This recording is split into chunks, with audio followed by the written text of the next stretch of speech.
Hello everyone, welcome back to my channel. তো গত কিছুদিন আগে আমরা গিয়েছিলাম তারাপীঠ। আর তোমরা তো সবাই জানো ৫১টি সতীপীঠের মধ্যে তারাপীঠ হলো অন্যতম।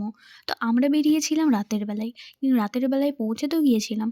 তো পরের দিন সকালবেলায় আমরা ৮টার দিকে স্নান-ধান করে রেডি হয়ে চলে গিয়েছিলাম মায়ের মন্দিরের দিকে। আর তোমরা দেখতেই পাচ্ছ যে যেকোনো নর্মাল দিনেই মন্দিরে এরকম ভিড় থাকে। তো আমাদের আগে থেকেই পান্ডা দের সাথে যোগাযোগ ছিল। তো তারপর পুজোর ডালা, জবার মালা নিয়ে চলে গেলাম লাইনে। আমরা জেনারেল লাইনে দাঁড়াইনি, তাই আমাদের পুজো দিতে দেরি হয়নি। কমপ্লিট হয়ে গেছে ১০টার মধ্যেই। তারপর পুজোর পর মন্দিরটা ঘুরে, ঘুরে দেখছিলাম। শেষে আমরা গেছিলাম মহাশ্মশানে। তোমরা কিছুক্ষণ পরে দেখতেই পাবে শ্মশানটা কিরকম।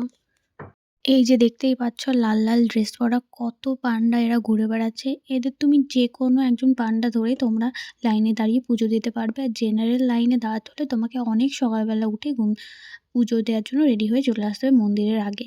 কারণ টাকা ছাড়া ওখানে কিছুই না, এটা সবাই জানে, সবাই বলেছে। আর এই সামনেটা দেখো, এটা হচ্ছে একটা অন্য রাস্তা। এইদিকে কেমন ভিড় সেটাও দেখে নাও।